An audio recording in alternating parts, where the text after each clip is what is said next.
Welcome aboard passengers, Mega Sim here for another video of Train Sim World 2. Now we've got two things to discuss today. Now yesterday I had a day off, went out with the family, which was really nice. So I thought I'd just mention the first bit before we get the big news later, of course, is that Rivet Games yesterday teased an image for us.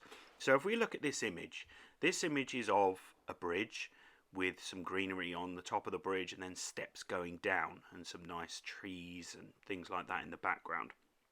Now, us on all the Discords and the forums were trawling through Google Maps and trying to find this bridge. Now, there were a couple of places that we thought it was going to be. Now, the first one was the Herne Bay Golf Club. Next to Herne Bay Golf Club, on the Southeastern Railway, is a bridge, and it had steps as well if you look on Google Maps. Now, I'm not going to put the Google Maps images on there because you can search for yourself, but it did look very similar. But then I said about potentially it's the Isle of Wight line, because as you can see in the image there is third rail, so it has to be somewhere in the UK really. And I said, how about the Isle of Wight line? But a lot of people said, nah, it's all single line. No, there are two lines. There are double lines at some points during this. And that's when we started looking at the Isle of Wight. Now, if you Google Maps Smallbrook Lane, this might be the bridge that we're going to get. And that's what we thought. We thought either Herne Bay or Isle of Wight. And Rivet Games was saying, oh no, it's not Herne Bay, it's not Southern Extension, things like that. But they did give us quite a good reply in regards to the Isle of Wight line. But then we get the next image, which is of the train itself. And you can see that there is a wooden frame for the windows. Now, there is only one train, really, I say one train, that's still out there that's not a heritage line. Effectively, I know you may think that Isle of Wight is, but you know what I mean, with steam trains and things like that. But that looks to me like a 1938 X-tube stock that is on the island line.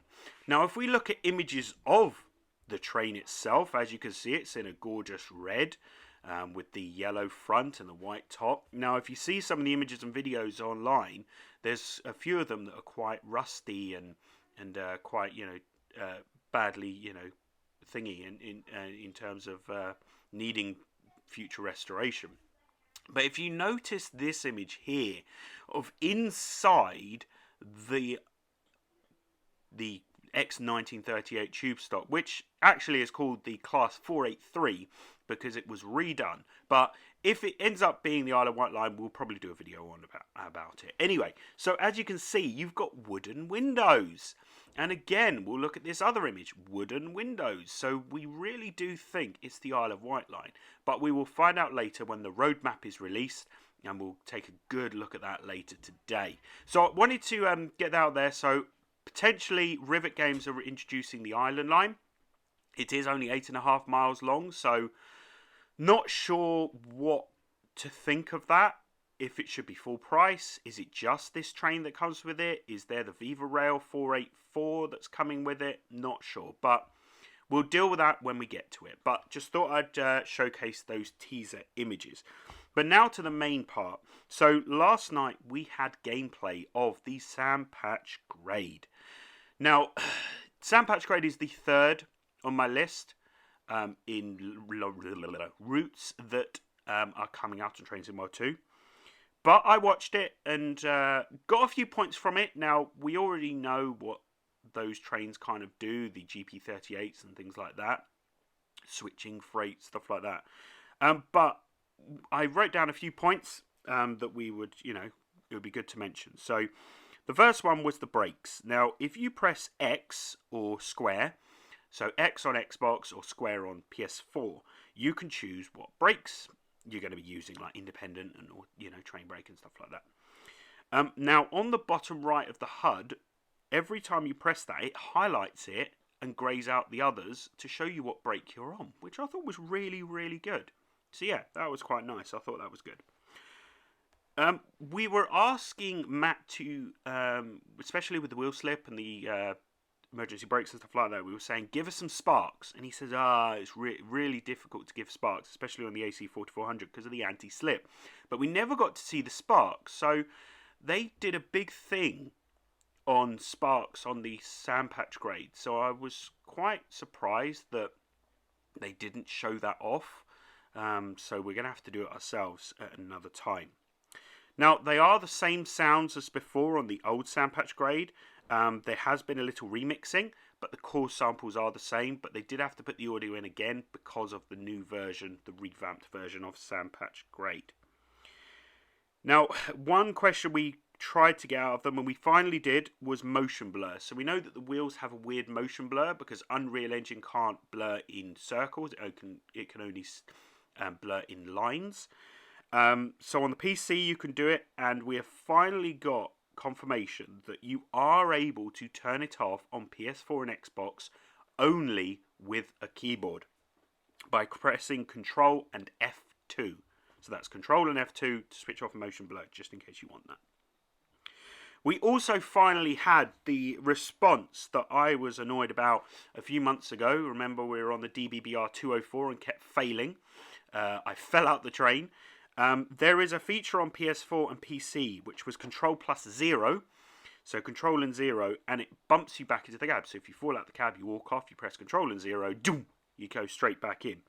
Now, Xbox never had that, but they have finally released it, and that is by pressing and holding the right joystick will shove you back in the train.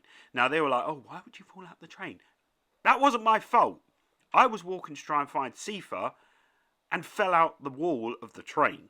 So, you tell me, Matt and Sam. No, it's all good. It's all good. So, yeah, that's why I needed it on that occasion.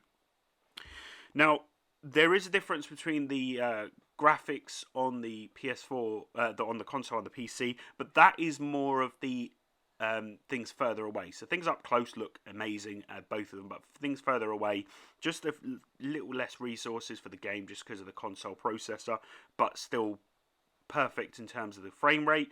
We saw the frame rate on the Xbox One X last night. That was ranging around 50 frames, which wasn't actually that bad, but I would like to see it on the PS4. So, Matt, you've got a PS4. Could you try and show us the PS4 before release?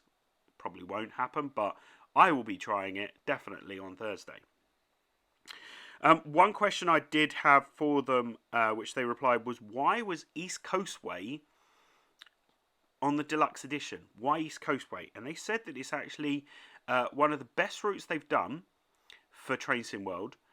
Quite popular in that way, and they thought that because of the length of the Bakerloo Line, they thought it would be good to put a British rail on, not just the length, sorry, the underground part, not very much outside. They wanted to give us all a chance to have the East Coast Way line as an extra.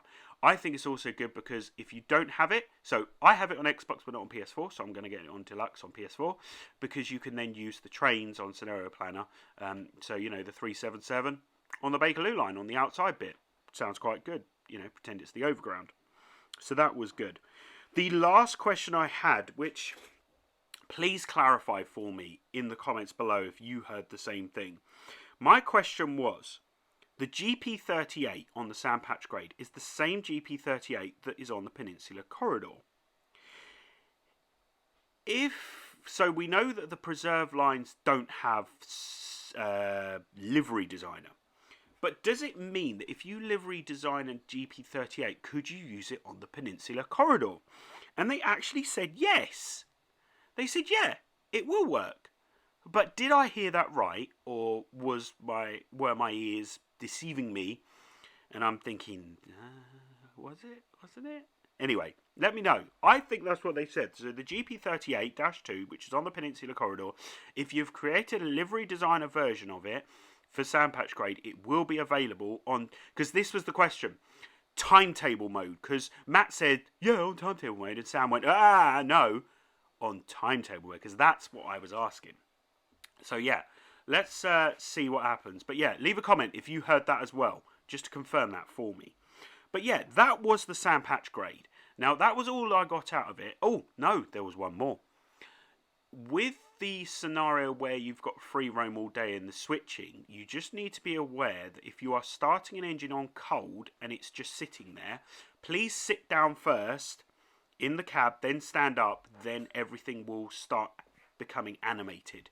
Because there are two different types. There's the not deluxe, but there's the animation of you as the driver driving it, but then all the other trains in the background aren't animated. So you've got to be careful also. They said that if you're driving along and then you accidentally open a door from a distance on another one, you effectively stop yours and start that one with animation. So yeah, warm seat is needed. If you want to cold start an engine that's just sitting there, you need to sit down, get up to kind of tell the game that you want to touch this engine. You want to start this loco properly. Okay? Anyway, we've got some great stuff coming out today.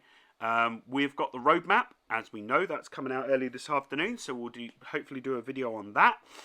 We've got the discussion on the roadmap later tonight with Matt and Sam, so hopefully we'll do a recap tomorrow. We're getting ever closer to Train Sim World 2, so there are a couple of things I want to do. If I do have time today, I will do a live stream. I want to do a live stream of a particular route that I really want to do, so let's hope we get to do that today.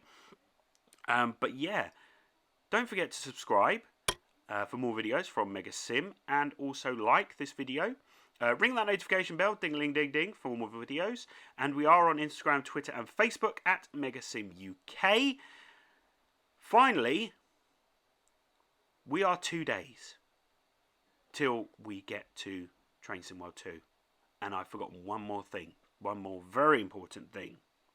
Train Sim World 2 is being released on PC at 4 PM on Thursday, but on console it is released at midnight! Wednesday night, Thursday morning, midnight, Train Sim World 2 is out. So, depending on my internet speed, it's going to take a long time. It's probably going to take at least an hour, really. And then I'll be going on and playing it. I might actually do a live, so bear with me on that. Anyway, have a great day. We'll see you on the next video. This is Mega Sim out of here. See you later, guys. Bye-bye.